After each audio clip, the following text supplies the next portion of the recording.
Bom dia. Estou fazendo reflexões sobre o Evangelho segundo Lucas e chegamos ao capítulo 23, o penúltimo capítulo aqui da nossa reflexão. E este capítulo narra a prisão, o julgamento, né, e a morte de Jesus. É um dos principais textos da Bíblia, vale você ler com cuidado e aprender, né, tudo o significado que tem ali para nós. É um dos principais textos da Bíblia, pois está registrando os momentos finais aqui, os momentos da morte de Jesus, né? A sua entrega de vida por amor a nós pecadores. E eu gostaria de fazer a reflexão de hoje baseada nas últimas palavras, frases de Jesus, quando ele estava crucificado, então, pouco antes da sua morte.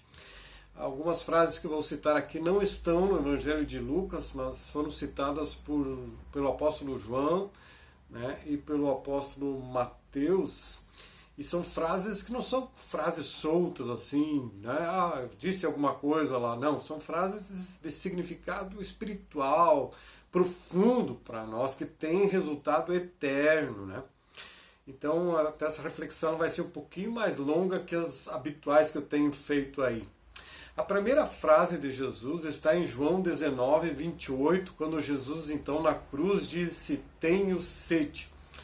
O propósito de João, ao escrever o Evangelho aqui, era demonstrar, né, que Jesus era Deus e era homem ao mesmo tempo. Que Jesus era o Deus que tomou uma forma humana. Já no primeiro capítulo de João, ele escreveu: no princípio era aquele que é a palavra, ele estava com Deus e era Deus. Aquele que é a palavra tornou-se carne e viveu entre nós. João 1, verso 1 e 14. Para nós sermos perdoados, era necessário um sacrifício feito em nosso lugar, substitutível, né? A expiação dos nossos pecados somente poderia se dar pela morte de um outro homem, assumindo o nosso lugar, um homem perfeito, porque nós somos pecadores imperfeitos. Ao Jesus declarar: tenho sede, ele está demonstrando que ele era homem como nós, ele não era somente um espírito, né? Porque ele tinha sede. Ou seja, o Deus que se tornou homem e que morreria na cruz em sacrifício perfeito, derramando seu sangue para a remissão dos nossos pecados. Esse era Jesus. Jesus está declarando: eu me fiz homem, né, para morrer no teu lugar. E Jesus está declarando: eu estou morrendo para que você não precise morrer eternamente. Essa é a primeira frase. A segunda frase está em João 19, versos 26 e 27, quando disse Jesus à sua mãe: aí está o seu filho, né? E ao discípulo: aí está a sua mãe. O seu filho ali, João, no caso, Jesus está fazendo essa referência. Precisamos entender aqui que José já havia morrido, Maria era viúva e precisaria de ajuda, Maria necessitaria de cuidados.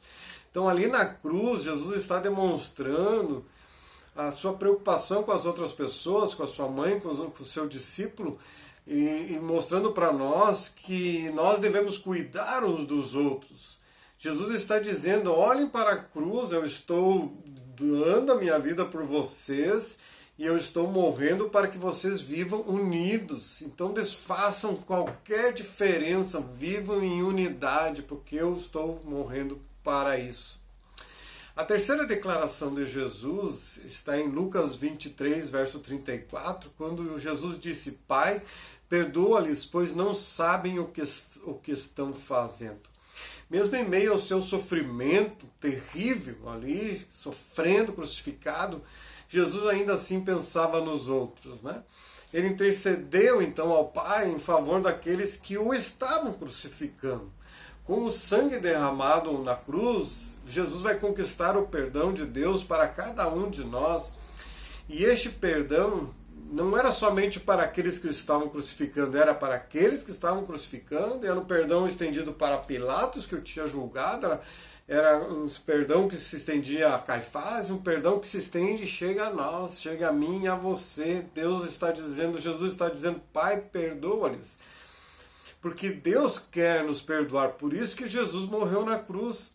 O Cristo que está morrendo na cruz é para que você e eu pudéssemos receber perdão e pudéssemos viver eternamente com Ele. E esse perdão continua disponível.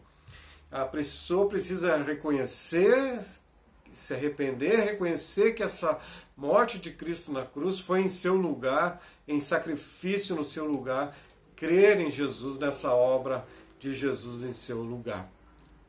A quarta frase, palavra de Jesus na cruz, está registrada por Mateus, capítulo 27, versos 46 e 47, quando diz o texto que Jesus bradou em alta voz, Eloi, Eloi, lama sabachthani, que significa, meu Deus, por que me abandonaste? Os nossos pecados fazem separação entre nós e Deus. Deus é santo e Deus não suporta o pecado. Jesus, o Deus encarnado, nunca pecou, não cometeu nenhum pecado, mas naquele momento na cruz, Jesus tomou todos os nossos pecados, Jesus tornou-se pecado em nosso lugar, e isto gerou separação entre o Pai e o Filho. Os nossos pecados nos separavam de Deus, a ira de Deus era sobre nós, e Jesus na cruz, então, está dizendo, eu sofro a ira no teu lugar. A ira que devia ser sobre nós, a ira de Deus deveria vir sobre nós, e ao contrário veio a misericórdia, por causa daquilo que Jesus fez por nós. Né? Aleluia, né? Que maravilha de revelação da palavra de Deus. Agora, neste momento na cruz, Jesus está sendo separado do Pai por causa dos nossos pecados, e nós estamos entrando em comunhão com o Pai. Enquanto o Filho está sendo afastado, nós estamos nos tornando filhos e entrando em comunhão com o Pai. Enquanto o Filho está sendo afastado, nós estamos sendo unidos ao Pai. Jesus, então, agora é desamparado por Deus Pai, para que nós nunca sejamos desamparados por Ele. Em quinto lugar, Lucas, capítulo 23 a 43, registra a frase de Jesus ao ladrão, ao quem estava sendo crucificado ao seu lado. Ele diz, hoje estará comigo no paraíso, eu lhe garanto. Né? Enquanto o ladrão da esquerda blasfemava, o texto vai revelar que, enquanto a maioria também das pessoas que estavam ali aos pés da cruz, né, vendo aquele homem crucificado, ensanguentado, e dizendo que ele tinha um reino, dizendo que ele podia salvar, enquanto um dos ladrões olhava para Jesus e dizia, mas o que esse homem pode fazer? Ele está aí crucificado, não pode fazer nada. Mas o outro que estava na outra cruz, ao lado de Jesus, teve só o entendimento aberto, a compreensão de que quem estava sendo crucificado era um Deus ali do seu lado. E ele creu no que Jesus estava fazendo, o que Jesus estava falando, e ele vai dizer, Senhor, lembra-te de mim. Senhor, eu estou aqui sendo crucificado porque eu mereço. Mas o Senhor não. Mas lembra-te de mim, eu creio no que o Senhor está dizendo. Eu creio, então lembra-te de mim. Jesus está dizendo para aquele ladrão, respondeu aquele ladrão, né, dizendo, tu está sendo crucificado aqui, mas a partir da minha morte, o caminho para a vida eterna está aberto. E você entrará então por esse caminho. E hoje, como Jesus disse àquele ladrão, esse hoje continua ecoando para nós, porque hoje a salvação ainda está disponível, hoje o caminho ainda está aberto, porque Jesus abriu esse caminho para você. A sexta frase de Jesus, registrada por João, capítulo 19, verso 30, quando Jesus disse, está consumado. A palavra traduzida para está consumado é tetelestai, e essa palavra tem três sentidos. O primeiro sentido é quando um filho recebia uma ordem do seu pai, e quando ele cumpria a ordem, ele dizia, papai, tetelestai, cumpri a minha missão. Jesus cumpriu a sua missão, cumpriu a ordem dada pelo Deus Pai de resgatar as pessoas. Lá na cruz ele está dizendo, papai, cumpri a missão, eu estou resgatando a raça humana, redimindo a raça humana. O segundo sentido dessa palavra tetelestai era de quando uma pessoa tinha uma dívida bancária e ela juntava o dinheiro e pagava essa dívida, a sua promissória recebia um carimbo, está paga, tetelestai, né? Nós tínhamos uma dívida por causa dos nossos pecados, uma dívida com o nosso Deus impagável. E Jesus, ao morrer na cruz, com o seu sangue derramado na cruz, ele está dizendo, tetelestai, estou pagando essa dívida. Você que crê em mim não tem mais dívida com Deus. Os teus pecados foram pagos. E o terceiro sentido diz referência à compra de uma propriedade. A pessoa ia lá, recebia um documento, e quando ela pagava essa propriedade, ela recebia, está paga, essa propriedade é tua. Ao morrer na cruz, Jesus está conquistando para nós um lugar no céu, uma propriedade paga pelo seu sangue na cruz, uma morada eterna com Deus nos céus. E por fim, a última frase de Jesus na cruz está em Lucas 23:46, quando Jesus bradou em alta voz, Pai, nas tuas mãos entrego o meu espírito. Tendo dito isso, expirou. Jesus não foi derrotado na cruz, foi um sacrifício voluntário. Jesus deu a sua vida, ninguém a podia tirá-la, foi por amor. Jesus sofreu a ira de Deus para nos livrar da ira de Deus. Jesus sofreu o castigo de Deus que seria para nós não sermos castigados por Deus.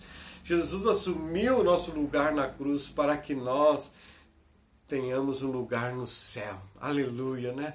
Frases preciosas de Jesus ali, a maior demonstração de amor de alguém por nós, Jesus demonstrando seu amor na cruz, e ali ele intercede por nós, ele expõe o seu plano, ele nos garante a vida eterna pela nossa fé nele. Ele abriu o lugar, ele concedeu para nós um acesso ao céu. Jesus morreu na cruz para que nós pudéssemos viver. Assim como diz o texto que ele se entregou, nós devemos nos entregar a ele por amor a ele. Jesus abriu o caminho, ele é o caminho, e ele está dizendo para todos que me seguirem, todos que crerem em mim, o final não é lá um cemitério, um lugar onde a pessoa é enterrada, né? Não é um caixão podre, um lugar onde você vai ficar ali, não. Para todos que crerem em mim, vocês um dia se encontrarão comigo nos ares, e irá aos céus comigo, e viveremos para sempre juntos, sempre, sempre. E da morte para a eternidade é como um piscar de olhos, rápido, porque essa vida termina, mas a vida com Deus continua. Porque as nossas vidas, para a vida daqueles que creem em Deus, estão seguras nas mãos de Deus, e ninguém pode tomar. Que essas frases de Jesus não sejam frases soltas ao vento que você leu alguma vez, mas que elas se encontrem no teu coração, como encontrou no coração daquele ladrão ao lado de Jesus, e ele assim recebeu vida eterna, e você tem a vida eterna por crer em Jesus Cristo como teu Salvador. Amém? Abençoado dia, cheio da fé e da alegria de Jesus.